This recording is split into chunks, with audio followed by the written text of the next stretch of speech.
Ghosted. Be aware that there are potentially scams.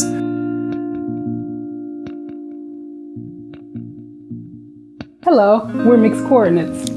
Peter recently accepted a job offer over in Thailand, so we'll be heading over there soon. In this video, we plan to share with you his job hunting experience, along with any advice in case you're looking for a job in a different country. So come and join us, sit down, and grab a cup of tea with us.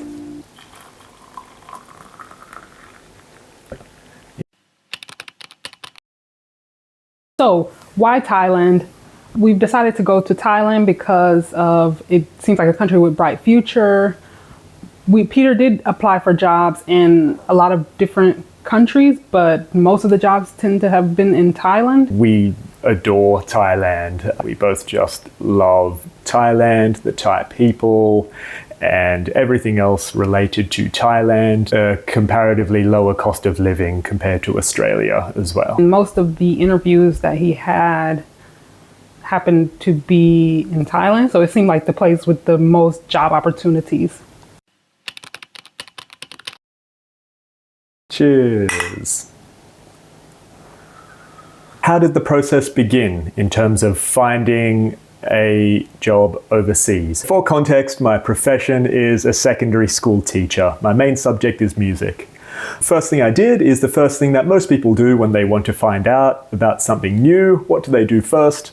They Google it. Googled international school teaching jobs, and I found two websites, Teacher Horizons and TES. We'll put both sites in the description link for you. Teacher Horizons in particular was quite handy. They wanted to video chat with me just to find out about what kind of positions I was interested in, and they would get in touch with me just to check how I was doing with my searching and with communication with the school back and forth and elements like that. Both websites had plenty of listings in different countries and different continents as well. After I did that for a bit, the next technique that I applied was simply cold emailing. We just thought about what cities do we really want to live in?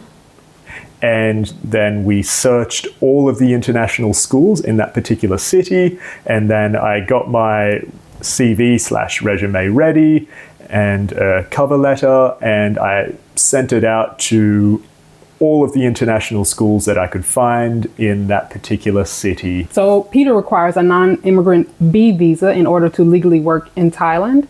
And for me to join him, I will be coming on a non-immigrant O visa. We do have a video coming up about our experience applying for these visas, non-immigrant B and O visas. Subscribe and ring the bell for notifications. Yeah, and you'll get that video.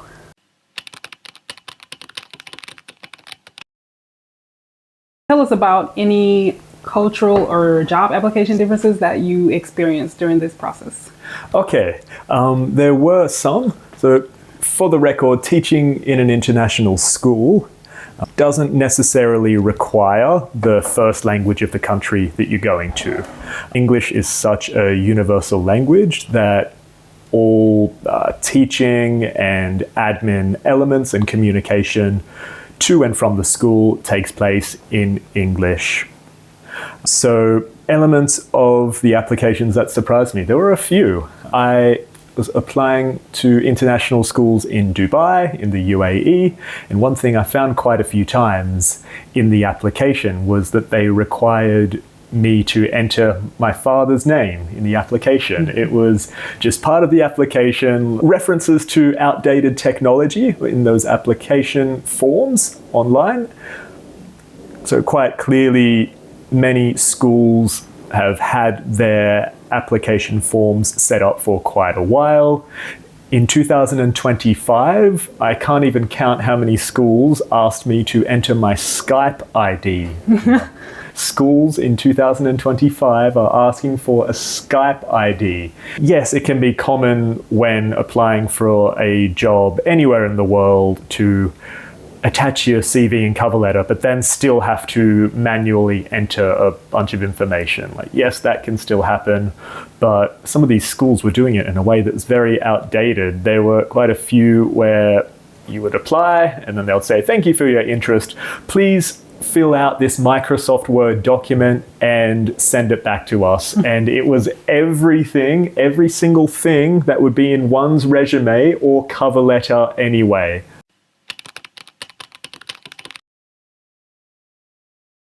Tell us about what went well during this process.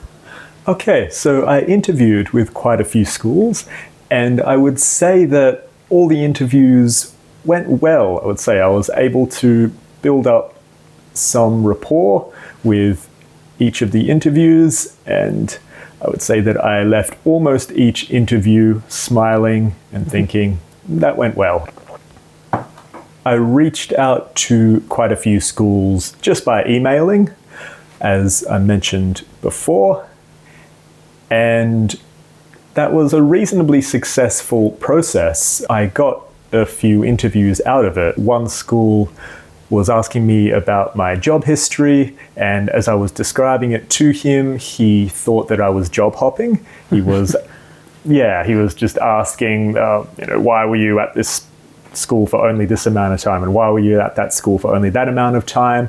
But truth is, in Australia, in Australian schools, permanent teaching positions are very hard to come by, and you have to grind away for years and years and years to hopefully get a permanent teaching position. I know one teacher, she worked for 8 years just on year contracts at one particular school, and then the principal said, hey, would you like to go permanent here? She said, yes, I would. And then later that same day, the principal said, oh, sorry, we've changed our mind, can't make you permanent, we're going to give it to someone else. At the school that I secured a position at, I would say that I developed a good rapport with both interviewers that I interviewed with. Once we confirmed that I was going to take that position, the process of receiving and signing and sending the contract back was very efficient, I must say. So what was tough about this whole job search process? There were definitely some tough elements in there. One thing I'll say straight away is you cannot expect to get a job in an international school quickly. You can't just send 2 or 3 out on your lunch break and think, oh yeah, I'll get those interviews back and one of those will take me. No, it takes a long time, and that's the advice that I read from other people too. Expect to apply to at least 40 different schools, different cities, different countries, etc., and be open-minded in terms of where you apply. Oh yeah, that was an interesting situation. So there was one particular school where I interviewed with them. I had a good rapport with the interviewer, and the way that he was talking, it really sounded like he was preempting. We can put you in here. How does that sound? What I'd like to do with you is do this and do that.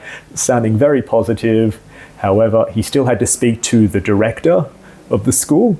And once he did that, he asked me to make a video. Okay, it's fine, I can do that. I made a video of me teaching. From there, they said, no, that class is a bit small. Can you make another video filming a bigger class? And I wasn't teaching a bigger class at that point. So then they said, no, look, the director's a bit concerned about your ability to teach large classes. I've been a secondary school teacher for 10 years and I've got a master's degree. I have taught plenty of classes with 30 students in there. Yeah, it's as if my CV and references meant nothing. What did they say from there? They asked me, would I be open to going from Australia to Thailand, here we go, for a trial lesson. A trial lesson.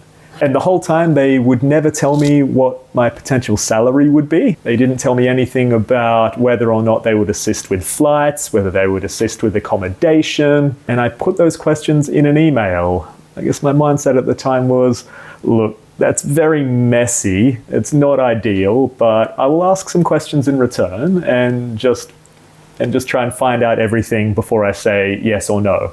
Okay. one email with questions, and I got nothing back. Yeah, ghosted.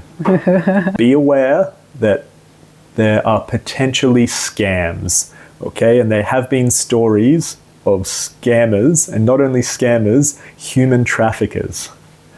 But anyway, I'm not saying that the situation that I had would have led to that. I don't know that 100%. So there's some Facebook groups that are specifically for teachers in different countries.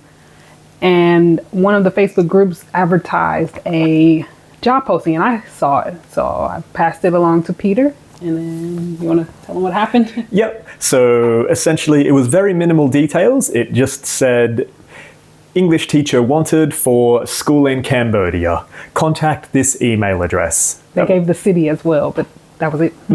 That was it. So I sent them an email.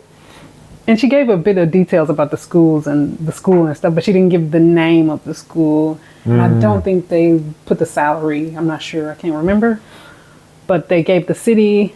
They didn't give the name of the school, but they gave details about the school and the role. And then that's it in the email. Yeah, that was all they said. And they were asking me a couple of questions, like my age and for a photograph. However, they wouldn't answer the questions that I asked, not just once, but twice. I asked them, what's the name of the school, twice. They did not answer that. And I would have asked about the salary as well, and they didn't answer that. However, her second reply to the email was, do you have WhatsApp? I would prefer to talk via voice notes. Blocked. Yeah, that's a red flag. That just said to me that she did not want what she was saying to be able to be screenshotted.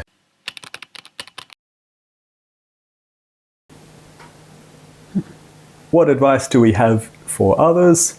Well, first of all, for teaching in Thailand, the peak hiring season is May. I encourage people to start applying before that to try and get organized early. However, if you can't manage to line something up before May, if you say just keep getting ghosted or no response back, etc., don't be discouraged. It is before the peak hiring season. They may not line anybody up until the month of May. Websites.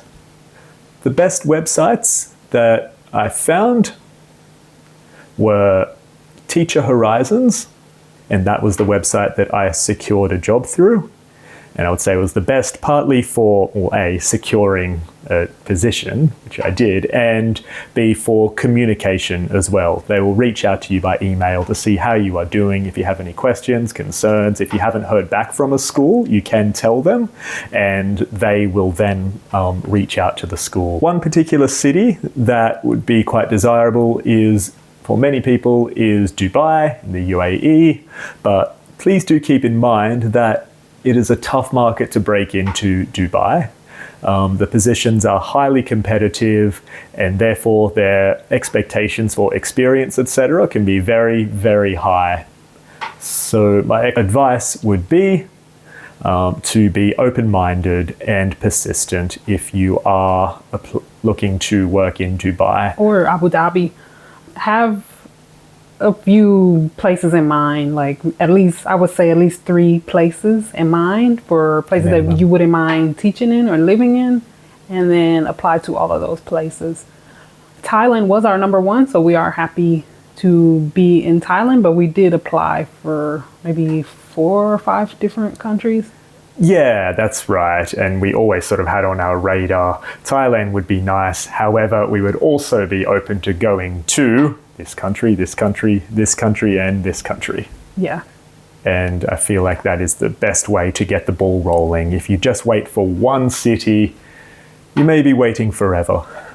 And the final piece of advice is just to remember to stay persistent, and it may take a long time. Just keep putting out those applications, refining your applications, take on any feedback. If you do get interviews, welcome feedback and improve yourself, and keep looking. I can't even count how many positions that I applied for. So just make sure you get that application number up high and just keep going. So that's all we have for you today. Thank you for stopping by. If you have worked abroad or you're planning to, and you have any stories or experiences or tips that you want to share with us, leave them in the comments below. And we hope to see you next time. Thank you. Bye-bye. Thanks, guys. See you next time.